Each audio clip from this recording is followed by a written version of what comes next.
আজকে আমি আপনাদেরকে খুব সহজ একটি রেসিপি দেখাবো, মুরগির মাংসের কোরমা। আমাদের ঘরে থাকা খুব অল্প পরিমাণ উপকরণ দিয়ে আমি আজকে মুরগির মাংসের কোরমাটা রান্না করব। প্রথমে মাংসটা আমি খুব ভালো করে ধুয়ে নিয়েছি। তারপরে আমি একসাথে করে পেঁয়াজ, আদা এবং রসুন ব্লেন্ড করে নিয়েছি। তো মুরগির মাংসের কোরমাটা আসলে আমার মেয়ের খুবই পছন্দের। এই কোরমার ঝোলটা দিয়ে ও পোলাও, ভাত বা রুটি যে কোনো কিছু খুব পছন্দ করে খায়।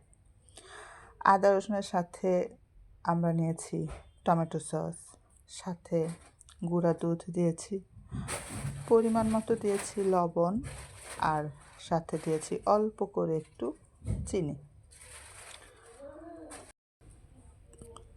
তারপরে এই সমস্ত উপকরণগুলো আমরা খুব ভালো করে একসাথে করে মিশিয়ে প্রায় আধা ঘন্টার মতো রেখে দেব। আধা ঘন্টার মধ্যে এই মাংসটা আসলে মশলাটা মাংসের ভেতরে ঢুকবে এবং মাংসটা খুব দ্রুত রান্না হয়ে যাবে। আধা ঘন্টা পরে আমরা জাস্ট চুলাটা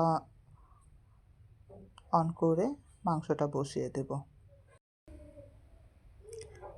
এর কিছুক্ষণ পরে আমরা ঢাকনাটা তুলে 10-15 মিনিট পরে ঢাকনাটা তুলে আমরা ভালো করে একটু নাড়াচাড়া করে দেব।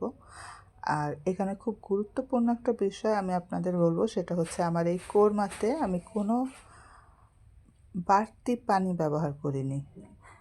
এখানে আমি শুধুমাত্র মাংসের যে পানিটা ছিল সেই পানির উপরেই রান্না করেছি। আর এটা খুবই গুরুত্বপূর্ণ যে এখানে আসলে আপনার কোনো বাড়তি পানি ব্যবহার করবেন না, অল্প আছে একটু কষ্ট করে সময় নিয়ে ঢেকে রান্না করবেন।